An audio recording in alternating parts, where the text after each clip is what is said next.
Hey hey hey, j'espère que tu vas bien. Je suis hyper heureuse de te retrouver aujourd'hui dans un nouvel épisode de La Comète en direct de Paris avant un très long moment puisque dans quelques jours je repars en production, donc j'ai hâte de t'emmener avec moi. Je vais faire 2 destinations et ensuite je vais rentrer chez moi à Bali. Mais en attendant, je voulais te parler d'un sujet qui m'a été énormément demandé sur les réseaux depuis que j'ai partagé ça, notamment en story. On va parler journaling. Oui, c'est ma grande révélation de cette rentrée pour le mois de septembre. Le journaling, honnêtement, j'y croyais vraiment pas beaucoup. Et aujourd'hui, c'est l'un des outils qui m'accompagne le plus dans mon quotidien. Alors, je pense que j'avais jamais vraiment voulu m'y mettre parce que pour moi, c'était un peu un truc réservé aux écrivains, aux artistes. Voilà, je considère que j'écris pas forcément hyper bien. Et aujourd'hui, franchement, c'est devenu mon miroir, mon vision board, mon psy pas cher, ma machine à manifester, bref, plein de choses que je vais t'expliquer dans cet épisode-là. Et d'ailleurs,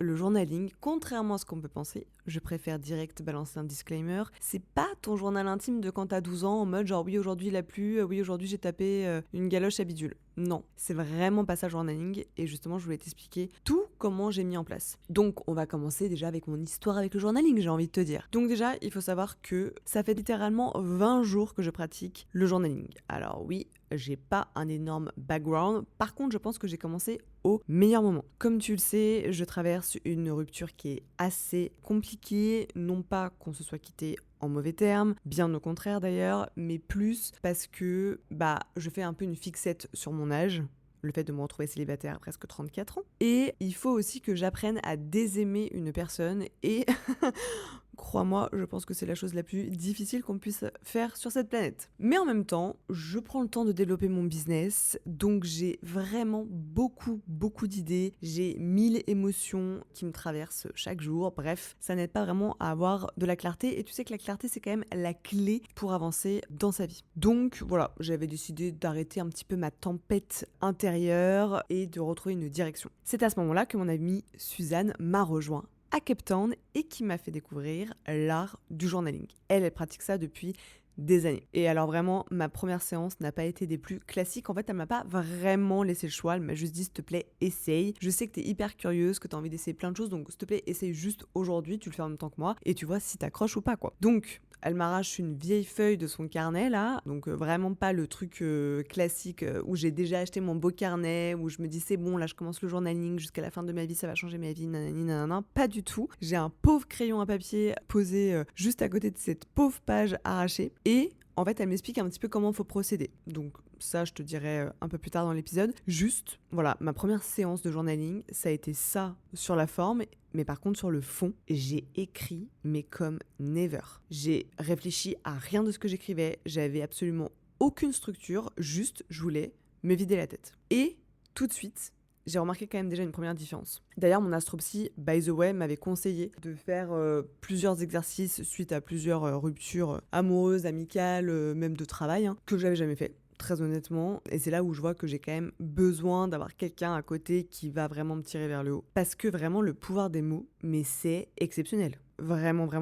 Genre, j'ai vraiment vécu ça comme, tu sais, quand tu rentres après un long voyage et que, en fait, tu poses tes valises, t'as un espèce de truc où tu retrouves un peu ton espace. Ça permet de gagner en clarté mentale, c'est assez exceptionnel. Et je trouve que toutes les décisions que tu prends sont plus alignées, plus conscientes. Voilà, je me sens déjà... Alors, j'étais déjà beaucoup moins impulsive. Mais alors là, vraiment, je sens que toutes mes actions sont réfléchies et pas réfléchies dans le sens contrôlante, encore une fois, vraiment réfléchies en mode alignée, sereine. Franchement, c'est exceptionnel. Ça m'a aussi ramené à une de mes valeurs les plus importantes, tu sais ce que c'est, la gratitude. Donc voilà, ça dépend un peu ce que j'écris, mais je vais t'expliquer aussi après dans cet épisode les différents types de journaling que j'ai pu noter. Et en fait, il y a des choses aussi super simples que j'ai notées, comme par exemple, ce matin, je me suis levée, j'ai fait un sunrise solo à Cape Town. Et voici comment je me suis sentie, voici ce que j'ai ressenti, voici ce que j'ai vu, et voici ce que j'ai pensé, et voici ce que ça m'a donné comme impulsion pour ma journée. Bref, ça permet juste, petit à petit, de finalement enlever ses frustrations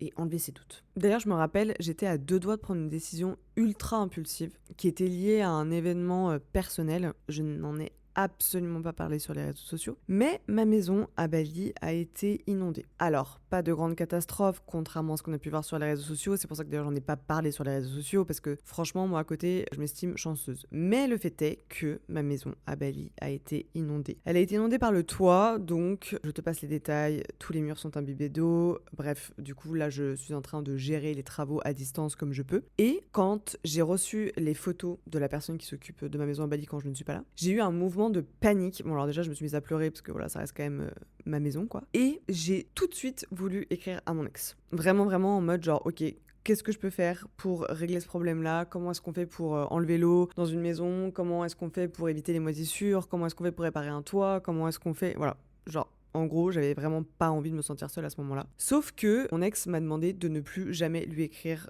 sur des choses personnelles.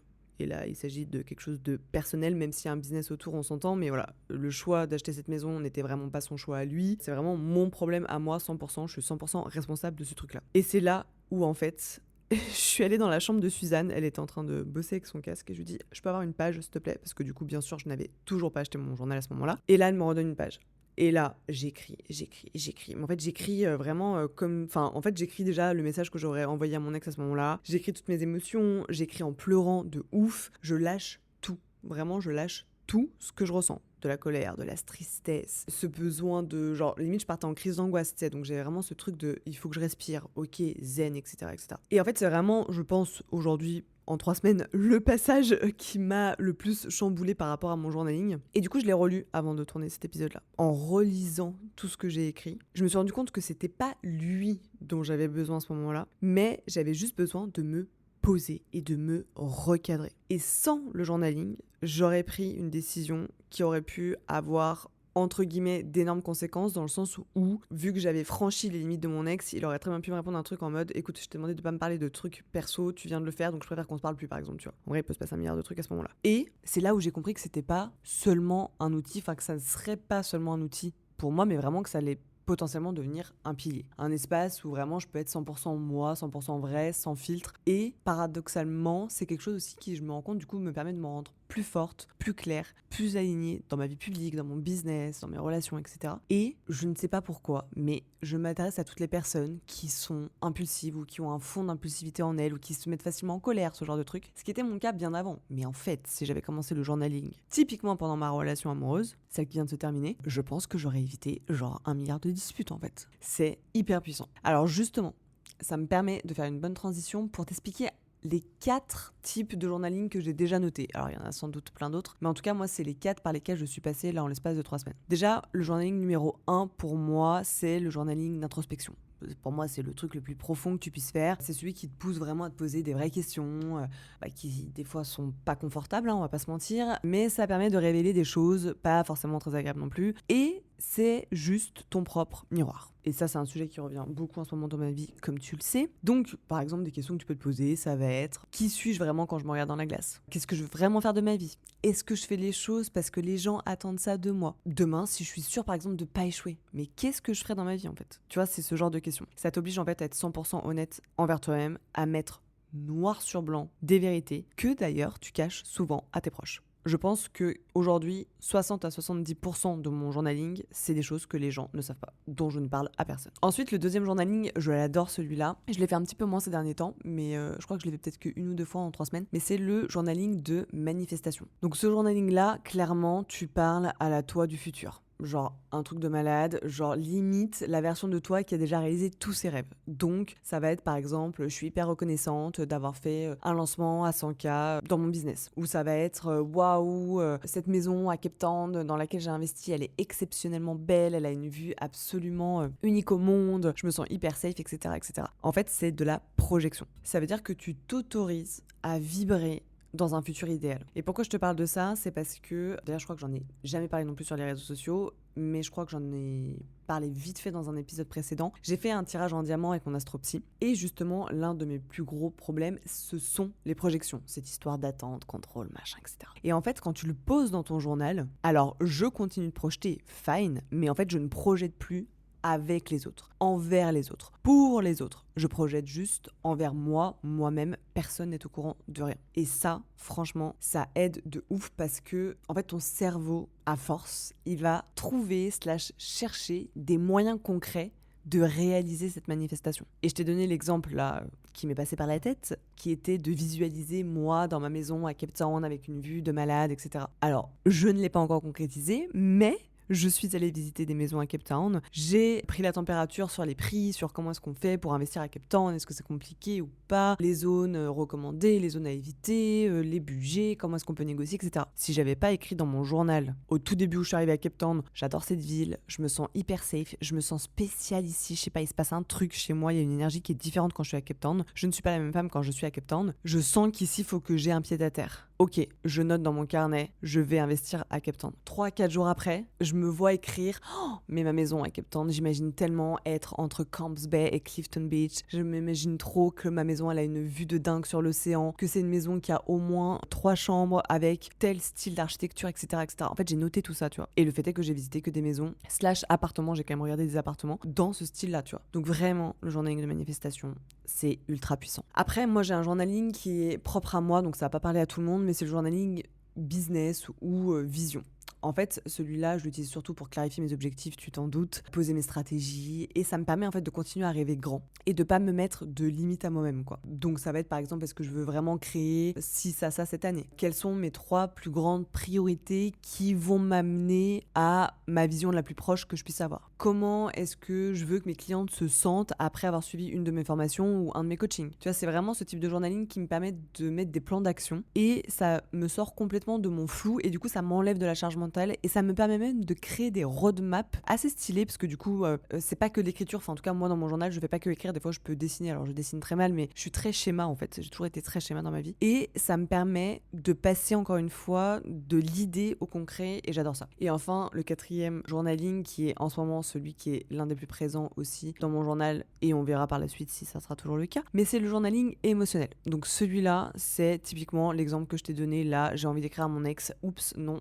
vraiment pas en fait. Donc j'écris quand je suis en colère, j'écris quand je suis triste, j'écris quand je suis perdue et je vide, j'ai pas de filtre, genre je m'en fous de comment j'écris, même si j'arriverai pas à me relire, c'est pas grave, mais voilà, c'est vraiment des questions genre qu'est-ce que je ressens en ce moment-là, qu'est-ce que j'ai peur de m'avouer à moi-même, si je pouvais hurler, genre là vraiment, si je pouvais hurler, qu'est-ce que j'hurlerais, qu'est-ce que j'ai envie d'écrire sur cette page à ce moment-là. Et en fait, ça me permet, je pense en tout cas, de garder ma santé mentale intacte. Et en fait, je me rends compte qu'avant, ce que je faisais, qui est d'ailleurs pas forcément hyper bon pour la planète, mais en fait quand je commençais à avoir une crise d'angoisse, quand je commençais à être très triste, quand je commençais à être très en colère, j'allais prendre une douche parce que je suis très connectée à l'eau aussi. Bah pour moi ça revient à la même chose, du coup ça m'évite de devoir aller me redoucher, donc me remouiller les cheveux, me redémaquiller, ce genre de trucs. Et vraiment à chaque fois je me suis rendu compte que la tempête elle était largement gérable. Donc c'est ce que je trouve assez chouette dans le journaling, c'est de pouvoir switcher en fonction de tes besoins. Il y a des jours où j'ai besoin d'introspection, il y a des jours où j'ai besoin de poser mes objectifs, il y a des jours où j'ai envie de rêver, enfin vraiment ça dépend et c'est toi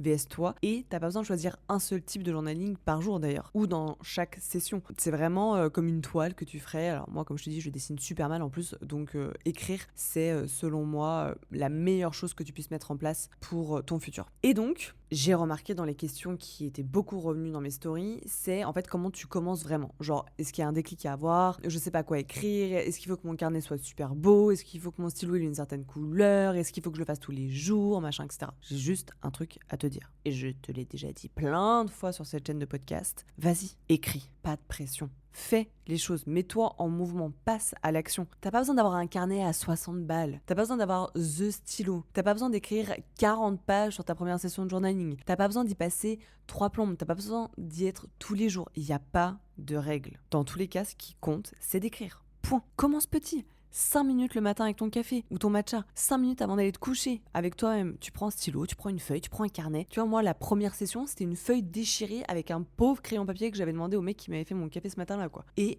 t'écris sans te censurer, même si c'est moche, comme je te dis. Franchement, on s'en fout. Il n'y a pas de logique à avoir dans le journaling. Alors, je sais que pour certaines femme, ça va être très difficile, mais ça me permet aussi de contribuer à un exercice que j'arrive de plus en plus à faire, donc je suis hyper fière de moi, c'est lâcher prise. Donc il n'y a pas de logique, on s'en fout.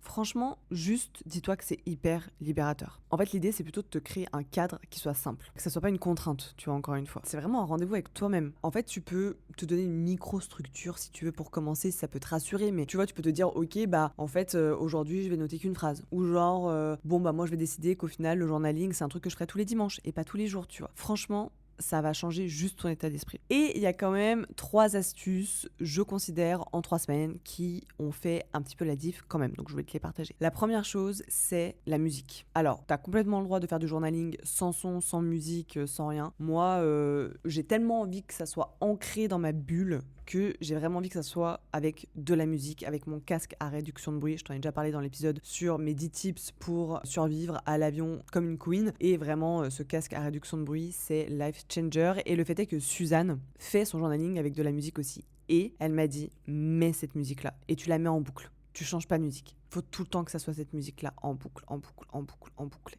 Et cette musique, elle est exceptionnelle, donc je vais te la partager maintenant. Elle s'appelle Now We Are Free. Et en fait, c'est une musique qui est issue du film Gladiator. Et cette musique a un pouvoir assez exceptionnel, c'est-à-dire qu'elle m'a autant fait pleurer de tristesse à certains moments sur du journaling émotionnel, par exemple, que elle m'a fait sentir devenir la nouvelle queen que j'avais envie d'être. Dans un journaling plus de business ou de manifestation, par exemple, tu vois. Donc vraiment, t'es pas obligé de prendre cette musique-là, mais selon moi, cette musique, elle est exceptionnelle. Trouve une musique qui te parle, peu importe le type d'émotion que tu auras, et pas une musique qui va te gonfler rapidement, tu vois. Genre moi, ça fait 3 semaines, donc là, ça fait 3 semaines que je fais du journaling tous les jours, donc tous les jours, j'ai cette musique dans la tête, et je m'en suis toujours pas lassée. Ensuite, la deuxième chose, c'est un peu corrélé, mais c'est de créer un petit rituel. Donc par exemple, moi, quand je fais du journaling, il faut que je fasse ça dehors. Je ne veux pas faire ça chez moi. Donc je sors, je trouve un banc, je trouve un café, je trouve un banc de sable, je trouve une marche, je trouve un escalier, je trouve peu importe quelque chose pour m'asseoir. Par contre, moi, il faut que je le fasse assise. Je peux pas faire ça debout. C'est pas possible. D'ailleurs, il faut que je sois assise et que j'ai idéalement quand même un support. Donc c'est pour ça qu'en général, je le fais dans des cafés. Mais ça m'est déjà arrivé de faire ça sur un banc. Et du coup, j'écris sur mes genoux. C'est pas l'idéal parce que du coup, ma position n'est pas la plus agréable. Donc je sais que par exemple, comme ça, je vais pas pouvoir faire du journaling pendant 1 heure, quoi, tu vois. Parce qu'encore une fois, il y a pas de règle. Je peux faire du journaling 5 minutes comme je peux faire du journaling pendant 1 heure. Ça m'est déjà arrivé. Mais le fait est que voilà, j'ai mon petit rituel et ça envoie en fait à ton cerveau que c'est un moment spécial pour toi. Et du coup, tu vas être hyper reconnaissante de ça et tu vas vouloir mettre à profit tout ce que tu as voulu lâcher à ce moment-là. Et enfin, la dernière astuce qui quand même n'est pas des moindres, c'est-à-dire qu'à un moment donné, je suis quand même obligée d'aller acheter mon propre journal parce que Suzanne ne va pas m'arracher des pages de son journal ad vitam aeternam. Et du coup, je suis allée acheter mon carnet et c'est un carnet que je trouve très beau avec des pages qui brillent un petit peu et la couverture est en cuir marron, donc ça va avec ma coque de téléphone, ça va avec la pochette de mon ordinateur, c'est génial. Et un stylo que j'aime bien parce que même si ça peut paraître super superficiel, bah en fait le matériel ça te fait quand même kiffer et du coup t'as envie de l'utiliser et donc du coup t'as envie de faire du journaling. Voilà, donc pour moi c'est vraiment pas une corvée, c'est devenu mon oasis. Genre mon espace rien qu'à moi, mon repère, ma safe place, tu l'appelles comme tu veux. Et comme je t'ai dit, ça peut être qu'une fois par semaine, mais en fait ce qui compte, comme pour tout, ça va être la régularité et ta discipline là-dedans. Et c'est là où du coup tu vas voir les vrais bénéfices. Et ça me permet de faire une petite transition sur les bénéfices. Donc moi pour le moment j'ai pu noter 6 bénéfices au journaling. Donc les bénéfices peuvent être différents bien sûr d'une personne à une autre. Mais déjà le bénéfice numéro 1 que j'ai remarqué, c'est que j'avais beaucoup plus de créativité. Le fait que j'écrive régulièrement, ça libère mon cerveau encore une fois du bruit mental. Ça m'enlève de la charge mentale, tout ce qui est en lien avec le mental quoi. Puisque du coup je note mes doutes, mes émotions, mes to-do list. Par exemple, Suzanne, dans son journal, elle a noté tous les plans de ses futurs voyages pour l'année qui arrive. Donc, tu vois, pour te dire à quel point il n'y a pas vraiment de règles. Et juste cet espace-là, en fait, ça permet de donner place à des nouvelles idées. Par exemple, j'attends de voir, mais pour moi, même des idées de contenu, des idées de business, ce genre de trucs, ça peut être créé pendant une session de journaling. Et c'est vraiment pour moi ce qui me bloquait un petit peu ces derniers temps. C'est qu'en fait, si tu veux, le cerveau, c'est un peu comme un disque dur, quoi. Si tu libères pas d'espace, si tu le décharges pas, en fait, tu récupères pas de la mémoire pour créer des choses nouvelles, quoi. Donc,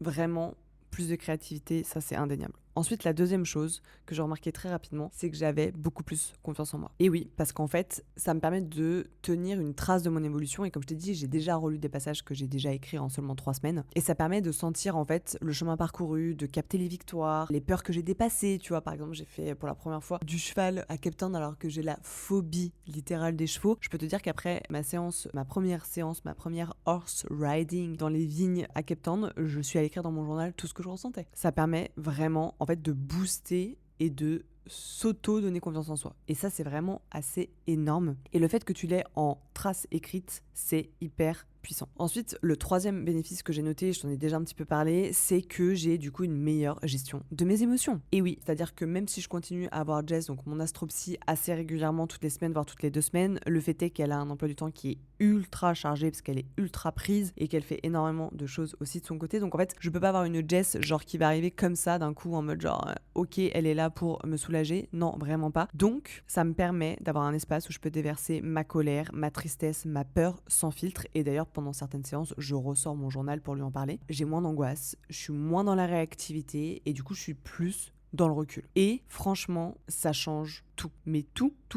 Avant, je pouvais rester, je pense, en colère ou triste pendant des heures. Maintenant, en 15 minutes, c'est plié. Je sors mon journal, j'écris ce que j'ai à écrire et bam, je passe à autre chose. Et du coup, le quatrième bénéfice qui est en lien avec celui-là, c'est que j'ai une meilleure clarté. Et du coup, selon moi, quand tu as une meilleure clarté, tu prends des meilleures décisions. Et surtout des décisions qui sont alignées. Parce que ça te permet de mettre en ordre tes pensées. En fonction de ton type de journaling, bien sûr. Mais c'est super important d'arrêter d'avoir du bruit intérieur à toi-même. Ça m'évite du coup de faire des choix impulsifs. Et quand tu écris noir sur blanc, une décision, elle est plus vraiment liée à la peur, elle va être liée vraiment à ton intuition. Est-ce que je fuis cette chose ou est-ce que je m'oriente finalement vers quelque chose qui me correspondra mieux? Tu vois, ça permet vraiment d'avoir une meilleure prise de décision. Ensuite, le cinquième bénéfice, et je t'en ai parlé parce que c'est aussi un type de journaling, ça va être tout ce qui va être en lien avec la manifestation, encore une fois l'alignement, et juste créer son futur. Plus t'écris tes intentions, plus t'écris ta vision, plus tu vas t'habituer à avoir cette énergie et ton cerveau va commencer à y croire et ça marche vraiment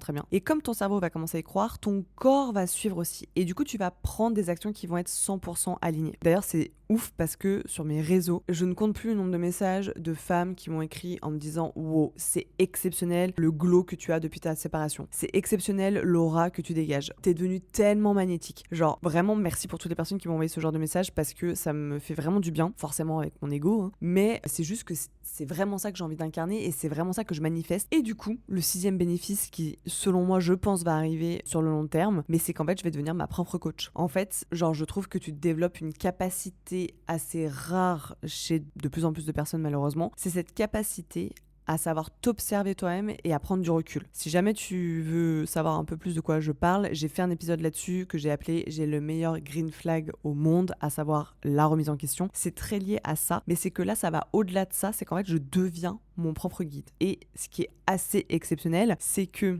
quand j'ai fait mon tirage en diamant avec Jess avant d'arriver à Cape Town, donc c'était genre fin août quoi, elle m'a dit la solution. Donc moi mon problème c'est les projections. D'ailleurs dis-moi dans les commentaires si tu veux que je te fasse un épisode sur ce tirage en diamant parce que franchement ça je pense transformer ma vie. Mais en gros moi l'un de mes plus gros problèmes c'est les projections, donc je projette énormément. Après tu vas avoir des dissonances intérieures, des dissonances extérieures et puis tu vas avoir le chemin à suivre pour trouver la solution et la solution. Et moi la solution de mon tirage en diamant c'était d'être mon propre guide. Je pense que le journaling était juste la solution pour que j'arrête de faire des projections, que j'arrête d'écouter ces dissonances intérieures, que j'arrête d'écouter ces dissonances extérieures. Et le chemin vers lequel ça devait me guider, c'est la carte du fou / de l'arlequin sur laquelle je suis tombée. Et du coup, c'est juste de faire des choses folle. Fais des choses en fait. Fais des choses qui te sortent de ta zone. Et venir à Cape Town, c'était le début du coup de ce chemin-là. Et maintenant, le journaling. Parce qu'en fait, du coup, je trouve que quand t'es ton propre guide / ta propre coach, en fait, t'attends plus des autres qui valident tes choix, qui te valident toi. T'attends plus des autres qui viennent te sauver. T'es 100% autonome, t'es solide, t'es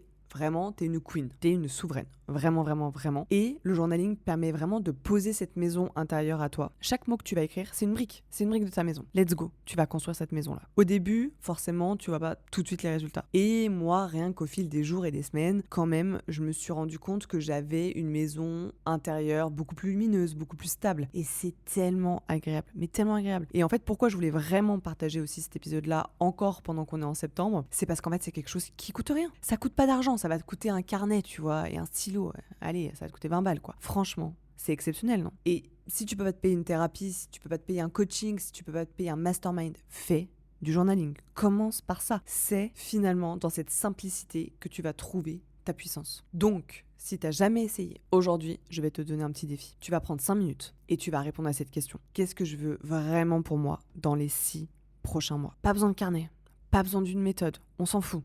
Un stylo, une feuille, t'as forcément ça à portée de main quelque part chez toi. Et pas besoin d'écrire des pages, juste une phrase. Tu peux répondre juste une phrase. Rien que ça, tu vas voir, tu vas être surprise de la clarté que ça va t'apporter pour les jours qui vont arriver. Si jamais tu veux me partager la réponse à cette question en DM, avec grand plaisir, tu sais que je réponds à tous mes DM. Tu peux même partager cet épisode en me taguant. J'adore reposter toutes les personnes qui écoutent mon podcast. N'hésite pas à t'abonner, n'hésite pas à noter cette chaîne de podcast, ça m'aide énormément. Et voilà, j'espère que du coup tu vas me partager ton carnet, que tu vas me partager tes réflexions et peut-être que du coup aussi en partageant cet épisode-là, ça va inspirer quelqu'un d'autre qui en avait besoin. Et finalement, c'est la seule chose que j'ai envie de faire, c'est que tout le monde crée un peu ce voyage intérieur. Et comme dans chaque voyage, ça commence par un premier pas. Et là, dans ton cas, c'est juste d'écrire un premier mot. Merci beaucoup d'avoir écouté cet épisode de La Comète. On va se retrouver la semaine prochaine pour l'épisode tant attendu de Tea Room, à savoir l'épisode bilan de mon dernier trimestre. Et crois-moi que comme tu t'en doutes, il y a énormément de choses à dire. Je te retrouve la semaine prochaine.